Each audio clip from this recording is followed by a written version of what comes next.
আজকে আমি রান্না করব পুরোই বাঙালিয়ানা একটা রান্না, যেটা মুন্সিগঞ্জ বিক্রমপুরের ঐতিহ্যবাহী একটা রান্না। সবাই এই রান্নাটা খুব পছন্দ করে, বিশেষ করে মুন্সিগঞ্জের মানুষরা এই রান্নাটা অনেক বেশি পছন্দ করে। চাল ছাড়াই শীতকালীন কিছু সবজি দিয়ে আমি এই বউয়াটা রান্না করব। তো আজকে আমার এই রেসিপির নাম হচ্ছে বউয়া, যা মুন্সিগঞ্জ বিক্রমপুরের ঐতিহ্যবাহী একটা রান্না বলতে পারেন। এইখানে আমি পরিমাণ মতো নিয়েছি পেঁয়াজ, রসুন, আদা কুচি, কাঁচামরিচ, ধনেপাতা কুচি ইত্যাদি। তো আমি প্রথমেই চাল ধুয়ে নিয়েছিলাম। তো চাল ধোয়ার পর গ্যাসের চুলায় রান্না করব। তো আজকে মাটির চুলায় যাব না। মুন্সিগঞ্জের ঐতিহ্যবাহী বউয়া রান্না করার জন্য কড়াইতে আমি পরিমাণ মতো তেল দিয়ে তেলে কিছু পেঁয়াজ, রসুন ইত্যাদি দিয়ে দিলাম। সাথে দিয়েছি আদা কুচি। তো আদা কুচিটা আমি পেঁয়াজ রসুনের সাথেই ভেজে নেই, না হলে সুন্দর একটা স্মেল আসে না। আর এরপরে আমি কিছু চাল ঢেলে দিলাম আমার পরিমাণ মতো। তো আপনারা যে যার মতো পরিমাণ করে নিতে পারে। আর এরপরে আমি কিছু ফুলকপি দিয়ে দেব,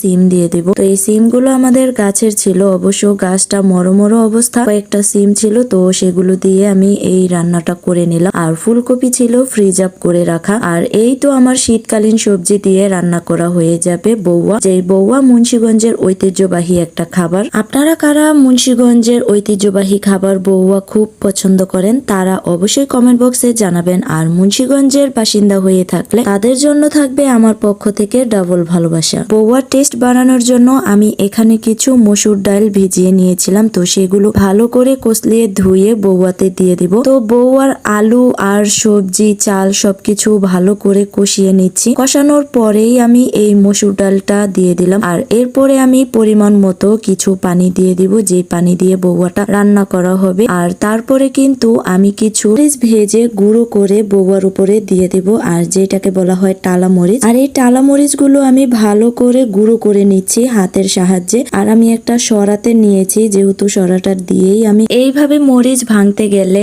অবশ্যই হাতটা একটু জ্বালা পোড়া করবে, স্বাভাবিক। তো আমারও এইরকম ভাবে মরিচ ভাঙলে হাত জ্বালা পোড়া করে। তো এই তো আমার হয়ে যাচ্ছে মরিচের গুঁড়ো করা। তো আমার হয়ে গেছে মরিচের গুঁড়ো, দেখেন কত সুন্দর হয়েছে। আর এখন আমি এই মরিচের গুঁড়ো গুলো দিয়ে দিব বউয়ার উপরে। আর আমি আমার স্বাদ মতো মরিচের গুঁড়ো ব্যবহার করেছি, আপনারা আপনাদের স্বাদ মতো ব্যবহার করে নেবেন। মরিচের গুঁড়ো গুলো আমি ভালো করে বউয়াতে মিশিয়ে নিচ্ছি নেড়ে চেড়ে। তো পরে আবার আমি দুই একটা মরিচ আবার গুঁড়ো করে দিয়ে দিয়েছি। আমার মনে হচ্ছে যে একটু ঝালটা কম হবে, তো আমি তাই দিয়ে দিলাম। আপনারা আপনাদের স্বাদ মতোই দিবেন। তো এই তো আমার হয়ে যাচ্ছে বউয়া। বউয়া প্রায় রান্না করা হয়ে গেছে, পানিগুলো বউয়া থেকে একটু কমে গেছে। তো এইভাবেই পর পর 2-3 বার ঢাকনা দিয়ে ঢেকে ঢেকে পানিগুলো সরিয়ে নিতে হবে, আর বউয়াও হয়ে যাবে। এইভাবেই বউয়া রেসিপিটা বানাতে পারেন। আর